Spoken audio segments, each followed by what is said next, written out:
ప్రమాదకరంగా మారిన quarry గోతులను quarry యజమానులు వెంటనే పూడ్చే విధంగా అధికారులు చర్యలు చేపట్టాలని నగర పాలక సంస్థ స్టాండరింగ్ కమిటీ మాజీ చైర్మన్ బర్రె కొండబాబు డిమాండ్ చేశారు. నగర పాలక సంస్థలో నిర్వహించిన ప్రజా సమస్యల పరిష్కార వేదికలో కమిషనర్ దినేష్ కుమార్కు బర్రె కొండబాబు వినతి పత్రం సమర్పించారు. కొత్తగా ఎన్నికైన Rajahmundry city MLA Adireddy Srinivas, rural MLA Gorantla Butchaiah Chowdary, Rajahmundry MP Daggubati Purandeswari, మంత్రి కందుల దుర్గేష్కు అన్ని పార్టీల నాయకులకు వినతి పత్రాలు అందజేస్తామని ఆయన తెలిపారు. ఈ సమస్య పరిష్కరించాలని కొండబాబు కోరారు. అనంతరం ఆయన మాట్లాడుతూ ప్రమాదకరంగా ఉన్న క్వారీ గోతుల్లో నిలిచిన నీటిని తోడి పూడ్చుతామని, గోతుల వద్ద ప్రమాదాలు నివారించేందుకు ఫెన్సింగ్ ఏర్పాటు చేస్తామని క్వారీ యజమానులు గతంలో అంగీకరించారని, కానీ ఎంతవరకు కార్యాచరణ జరగలేదని విమర్శించారు. నగర పాలక సంస్థ మైన్స్ విభాగం, రెవెన్యూ, పోలీస్ అధికారులతో జాయింట్ యాక్షన్ కమిటీ వేయాలని కోరారు. సున్నంబట్టి లేఅవుట్ రోడ్డులో 70 అడుగుల లోతున ఉన్న క్వారీ గోతుల్లో ప్రమాదాలు నివారించేందుకు మాస్టర్ ప్లాన్ ప్రకారం 100 అడుగుల రోడ్డు నిర్మించాలని, నెల రోజుల్లో చర్యలు చేపట్టకపోతే ఇక తాడోపేడో తేల్చుకుంటామని హెచ్చరించారు. సున్నంబట్టి లేఅవుట్ కమిటీ అధ్యక్షుడు కేవీవి సత్యనారాయణ, కార్యదర్శి బాబురావు, ఉపాధ్యక్షుడు లక్ష్మీనారాయణ, కె వెంకటేశ్వరరావు, నాగేంద్ర పాల్గొన్నారు. రాజమండ్రి క్వారీ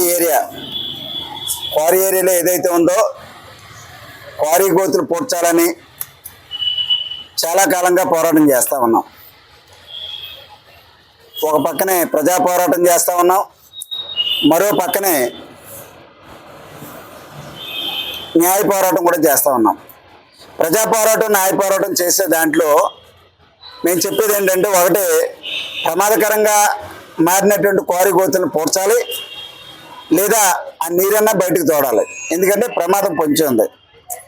రెండోది ఏంటంటే, ఆ సున్నంబట్టికి వెళ్ళి రోడ్లో మాస్టర్ ప్లాన్ రోడ్డు, అది మాస్టర్ ప్లాన్ రోడ్డుకి సంబంధించినటువంటిది ఏదైతే ఉందో ఆ రోడ్డు క్వారీ గోతుల కింద తవ్వేయడం జరిగింది. అది 100 అడుగుల మాస్టర్ ప్లాన్ రోడ్డు, కనీసం ఒక 3 అడుగులు కూడా లేకుండా పోయినటువంటి పరిస్థితి ఎదురవుతుంది.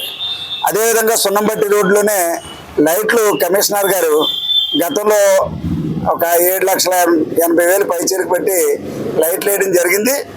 మరి అదేవిధంగా లైట్లు వేయడమే కాకుండా అక్కడ ఆ రోడ్డు ఏదైతే ఉందో అందాక మైనర్ రిపేర్లు అన్నా చేయించి ప్రమాదాలు నివారించాలన్నది. అదేవిధంగా ఆ క్వారీలకు వెళ్ళే దారిలో ఆ క్వారీ గోతులో 70 అడుగుల లోతు బైకుల ద్వారా వచ్చేవాళ్ళు కిందకి డైరెక్ట్గా వెళ్ళిపోతూ ఉన్నారు.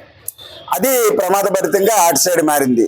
ఇటువైపు సుబ్బారావు నగర్ చూస్తే సుబ్బారావు నగర్లో కూడా క్వారీ గోతులు పూర్తిగా ఊరు పక్కల్లో వచ్చేసి ఆ ఇళ్ళు కూడా కిందకి వెళ్ళిపోయే పరిస్థితి కొన్ని చోట్ల కనపడతా ఉంది. అదేవిధంగా సుబ్బారావు నగరే కాదు, క్వారీ ఏరియా అంతట్లోనూ కూడా అక్కడ ఈగలు, దోమలు పుట్టుకొచ్చి విపరీతంగా మలేరియా, డయేరియా, పైలేరియా, డెంగ్యూ వ్యాధులు లాంటివి ప్రబలుతూ ఉన్నాయి. ఆ నీరు నిలవ ఉండిపోయినందువల్ల ఎక్కడన్నా వాటర్ సంబంధించి వాడుకోవడానికి చూడాలనుకున్నప్పటికీ కూడా ఆ పొల్యూషన్ నీరైపోయి అక్కడ పూర్తి స్థాయిలో మనుషులకి అనారోగ్య పాలయ్యేటటువంటి పరిస్థితి కనపడతా ఉంది.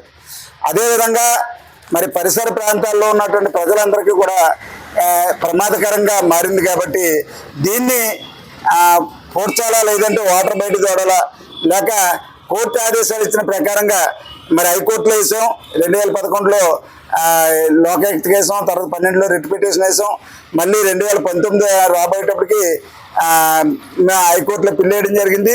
ఇలాగా ఎన్ని చేసినప్పటికీ కూడా న్యాయ పోరాటం జరుగుతున్నప్పటికీ, కోర్టు ఆదేశాలు ఉన్నప్పటికీ కూడా ఈ సమస్య పరిష్కారం కావట్లేదు. అంచేత మేమేం చెప్తున్నాం అంటే, ఒకటి మైన్స్ డిపార్ట్మెంట్కి సంబంధించి మైన్స్ వాళ్ళు, రెండోది మున్సిపల్ అధికారులు, ఆ తర్వాత పోలీసు యంత్రాంగం, రెవెన్యూ యంత్రాంగం, వీళ్ళందరూ కూడా జాయింట్ యాక్షన్ కమిటీగా ఏర్పడి ఆ సమస్య పూర్తి చేయవలసినటువంటి అవసరం ఉందనేది చెప్తున్నాం. ఈ క్వారీ గోతులు అలా ఖాళీగా వదిలేసినందువల్ల రాజమండ్రిలో ఉన్నటువంటి సెప్టిక్ ట్యాంక్ నుంచి వచ్చేది ఏదైతే ఉందో, మలం ఏదైతే ఉందో దాన్ని తీసుకొచ్చి క్వారీలో పోతున్నారు. ఆ నీరు మరింత పొల్యూషన్ అయిపోతూ ఉంది. అదేవిధంగా పంచాయతీలో కానీ చుట్టుపక్కల అన్ని చోట్ల కూడా చెత్త చెదారాలు తీసుకొస్తున్నారు. తీసుకొచ్చినటువంటి చెత్త చెదారాలు అక్కడే ప్రమాదకరంగా మారే పరిస్థితి కనపడతా ఉంది. ఇదైతే మాత్రం ఆకార పోరాటంగానే మొన్న ప్రకటన చేశాను. అప్పుడు జాయింట్ మీటింగ్ ఏర్పాటు చేశారు. ఇప్పుడు ఈ పోరాటాన్ని తాడోపేడో తెలుసుకోవడానికి సిద్ధంగానే ఉన్నాను. ఈ పోరాటం మాత్రం ఆగే ప్రసక్తి లేదు. ఖచ్చితంగా అక్కడ విజయం సాధించాలనేటటువంటి ఒక నమ్మకం ఉంది. ఆ ఏరియా ప్రజలు మరి మన సమస్య ఇదంతా కాబట్టి మన బాధ్యత మీ సమస్య మీ బాధ్యత అనేటటువంటి స్లోగన్స్తో మరి ఎదురుకు వెళ్ళడం జరుగుతుంది.